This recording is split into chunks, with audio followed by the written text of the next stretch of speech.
Hey guys, welcome back. And hey, I hope you guys liked our last episode. And we are going to move forward with some of the things, how to choose the right motor for you. Well, looking for the motor that you're looking for in particular, whether it be a 5.3, a 6.2, a 6 liter, a 5.7, what you want and what is in your budget. You can start choosing some of these numbers, like I'm looking for an LY6, and now you can hit up this auto locator stuff and find that motor that you're looking for that way. We are going to dig into this Gen 3 LQ9 that we have here. I bought it condition unknown, and the guy supposedly said that it ran when pulled, but it wasn't the first owner of it, and I've been burned that way a couple of times in the past that way too. So we're going to pull this thing down right now and see what's in it. And then, like, this one is a 6.2 liter motor right here, and it looks like it's been in the bottom of a pond or something like that. So we're going to pull that one apart too, and we'll check that out and see what's inside of that. And you can just tell by looking at it right away that it's a Gen 4 motor. It's got the VVT, it's got the variable valve timing, the on-demand displacement. It's a later generation, probably 14 or something like that, because the water pump neck comes at an angle like that. And that's just by telling right just by glancing at it. And we'll dig into that one a little bit farther. But we are going to just dig right into one of these LS motors. And let's see what kind of thing you can find in one of these motors. And I actually know how many miles are on this motor by complete accident. The guy gave me the dash with it, and a friend of mine had the dash go out in his truck, and we threw that dash in it and lit up the miles and everything on it. And how clean this motor is. Pretty dang clean. It's got 226,000 miles on it. So luckily, I know the mileage on it is pretty high miles. So we're going to want to dig into this thing and I can see a couple of things on it have been replaced as well. I can see the water pump has been replaced on it, and it looks like a head gasket or something was leaking at one point. So we're going to get this thing over there and we'll pull it over and throw it on the stand, and let's just tear this thing apart and show you guys some of the kind of stuff that will that you can run across, and some of the things that tools and everything else that you're going to need to do this with. So let's check this thing out. We'll get it on the, hopefully get it on the stand.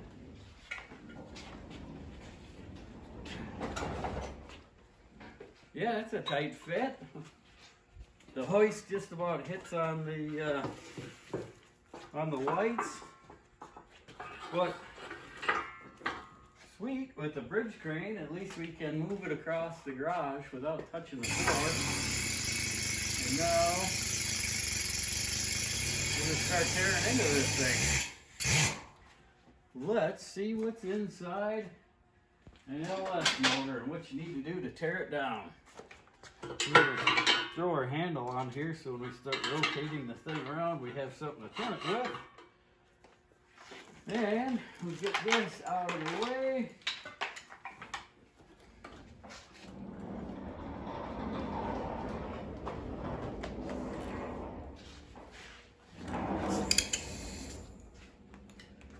Alright, that's out of our way. We're going to zip this intake manifold off, and once you get the intake manifold off, we got one vacuum line that's up here. It goes in for PCV for the breather setup on it. We'll take that off. We see this there's an evap line that's broke off right here too, so that must have got smacked at one time or another, and that would be a vacuum leak right there, and they throw off a code because of that that little vacuum motor right there. So I don't know if this motor is actually I never saw that on the back of the alternator before. The truck alternators normally don't have that. So I wonder if this was maybe off of a hybrid vehicle or something. So, but I don't care, honestly. So we're gonna pull this whole thing apart. And like I say, there's so many of those different variations of these motors that you just don't know until you crack the code on what these things are. But it really doesn't matter if you're gonna tear into them and change everything anyway. So we'll just strip the whole belt off of there. We'll get that out of the way. We'll throw our water pump, we'll pull that apart. And those are 9 millimeter, I think they are actually. No, they are 10. Of course they're 10 millimeter. 10 millimeter for those. And 14 for our big bolts for alternator and stuff.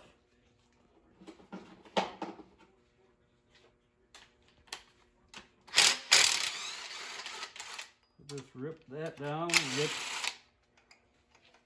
that out of there.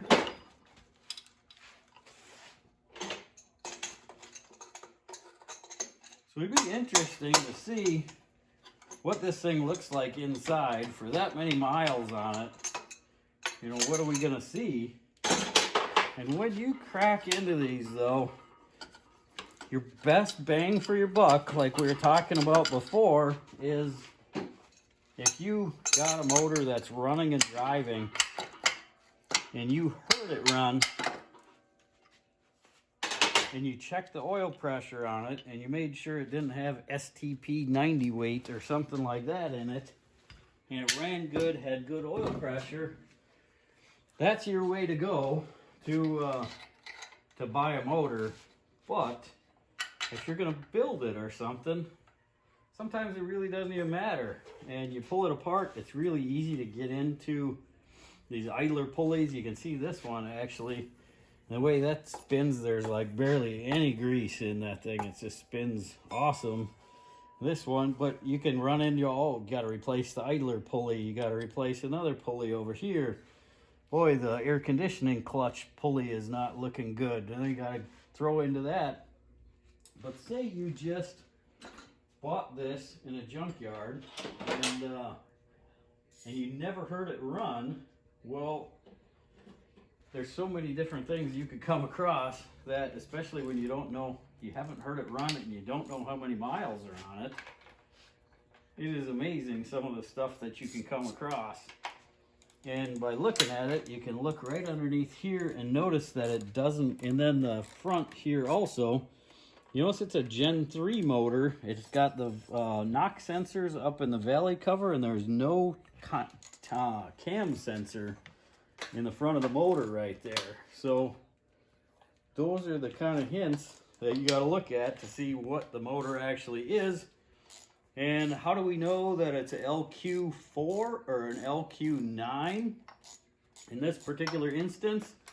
Well, we did our little trick that we showed you in one of the previous episodes, is through a flashlight down the spark plug hole, and a little tiny flashlight that the head goes right inside of the spark plug hole, and that way we're able to see down in there to see that it had flat top pistons in it. So the flat top pistons is a little bump up in compression ratio, and it would have been in your Escalades and Denali's and your higher end SUVs and stuff would have ran the LQ9 motor. So that's how you kind of differentiate, be able to tell the difference on one of these motors that you're looking for.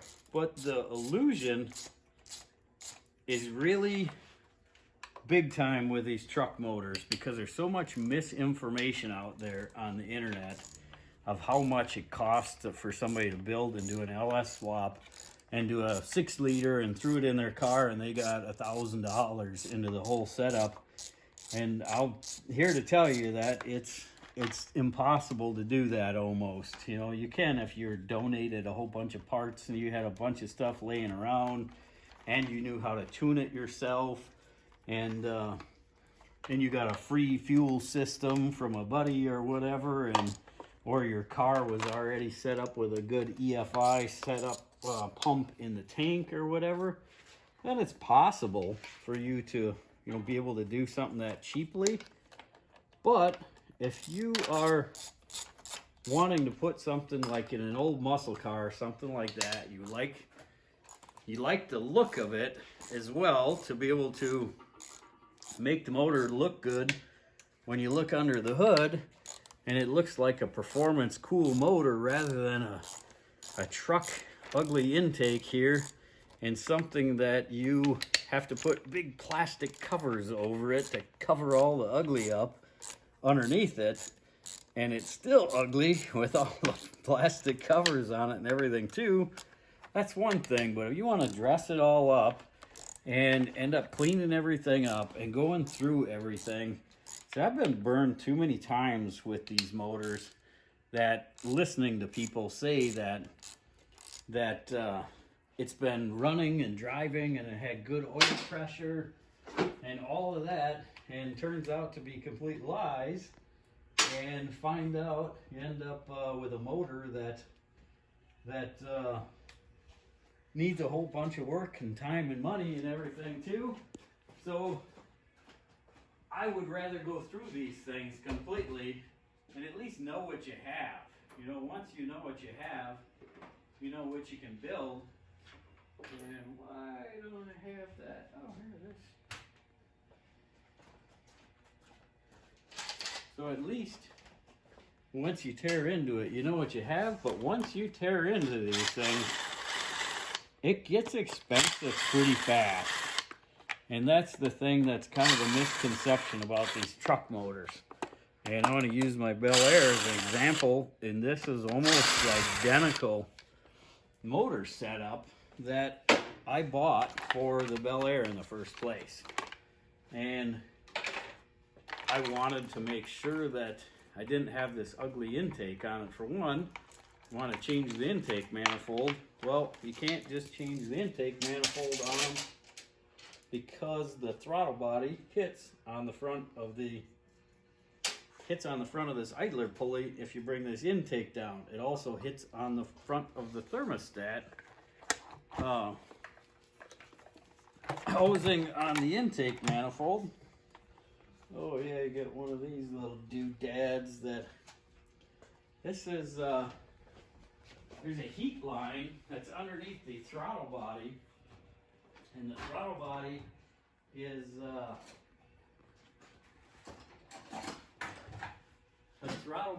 is heated actually through the coolant, runs right through this throttle body right here, and the steam line goes right through that, and when it does, it just heats up that throttle body. So if you're driving this thing in Minnesota in the winter time or whatever, it doesn't ice your throttle body up. So in a performance application, and say you're going to put this in a hot rod or something, you don't even use that steam tube at all. This steam line would end up going back to your radiator, or you can tap it in the top of the water pump on these other water pumps like this. So that's one of the things you're going to come across, is that steam line venting. So putting it in for a different motor, and then this is your PVC fitting for the valve cover on the other side, which is broke here apparently. And those are our knock sensors. So our knock sensors are underneath the intake manifold. A little grimy under there, but not as bad as I've seen before. But now keep in mind, once you pull that intake manifold off and you're going to jump into one of these things, any of this dirt, debris, everything else can go right down in one of those intake ports and go right in your motor. So either stop right now, vacuum everything out, and make sure and put paper towels, everything inside of there.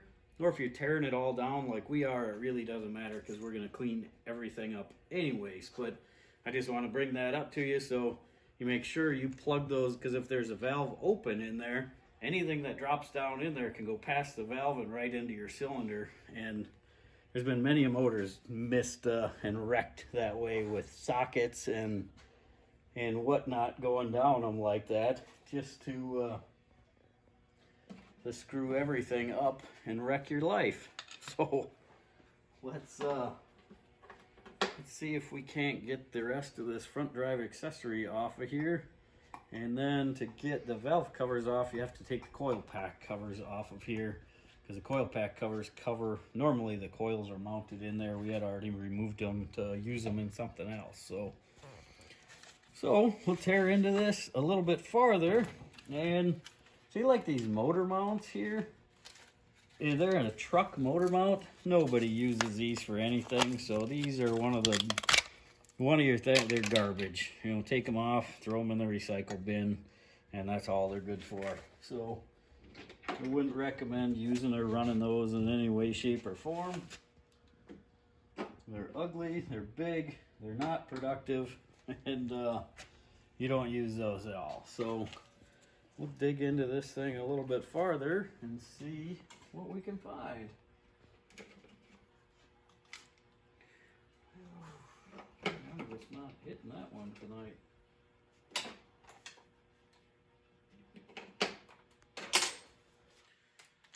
You dig into this valley cover. Let's take that off, see what's inside of there.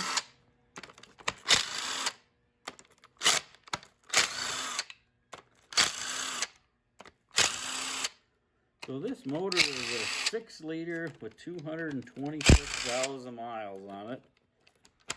And so far, pretty impressive how clean this thing is, really. And look right back here, this is your oil pressure sending unit right here, and this is your cam position sensor. The cam position sensor is in the rear of these motors. It's in the front of a LS2 style motor or a 4th gen motor. All the deals are in the front of the motor. The cam sensor is in the front of the motor.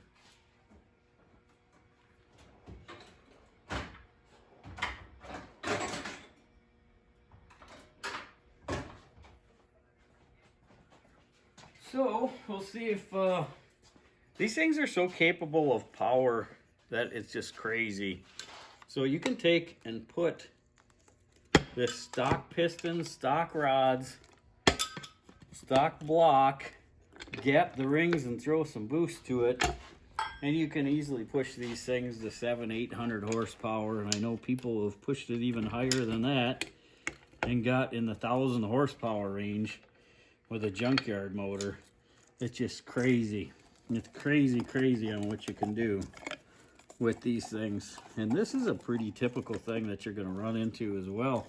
Look at how corroded that is, and that knock sensor, and look at how rusted that knock sensor is down in there. That would have been setting off a code for one. And look at how corroded this one is here too. And those are supposed to be a little clip that holds those down in there. And this one's just broke right off, and this one is just kind of flopping around in there too.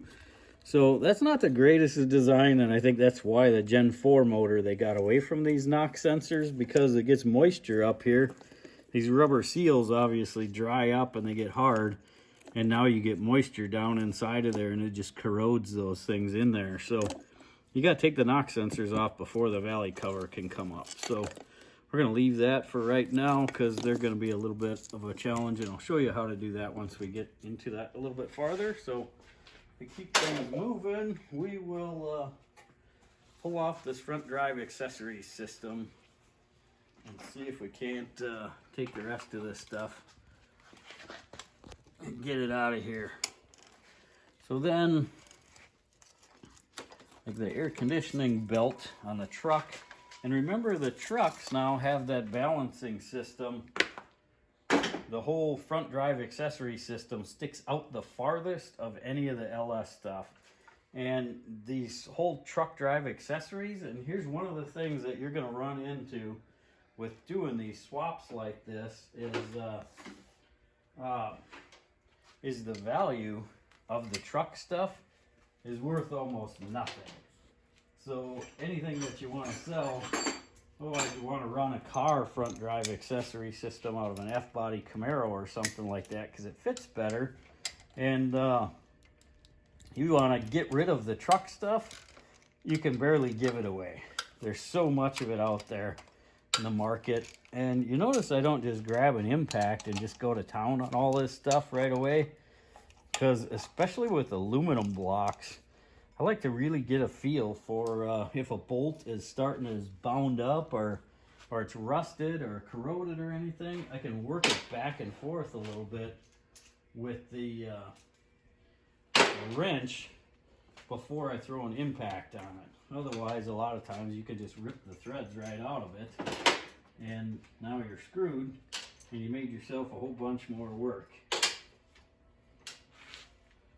So now we can just zip the rest of that stuff off now that it's broke loose.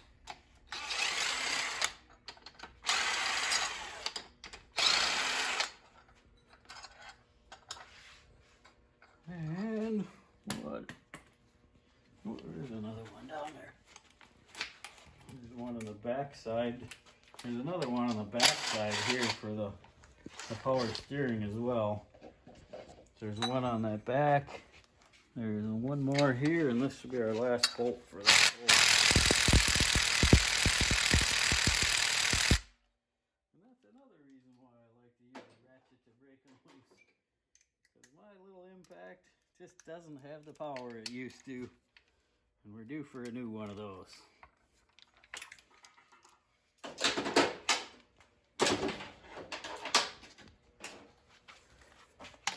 And we'll get rid of that.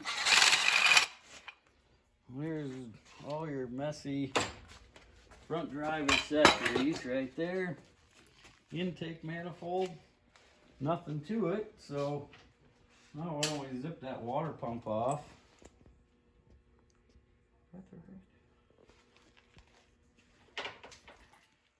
Get that off of there, and then it can be a surprise when you open one of these things up, and the bearings and everything can look like brand new, or bleeding.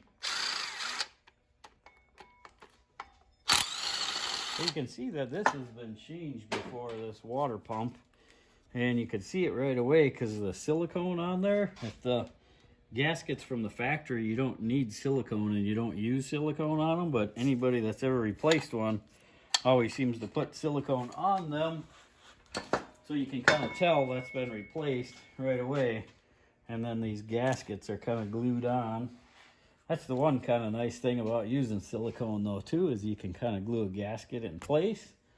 But you don't really have to do that with these, because you can turn around, put the gasket and the bolts through the water pump, and they're sealed on the inside of here, so the bolts just seal right up in the hole, and they hold them right in place and everything. These things are awesome, by the way.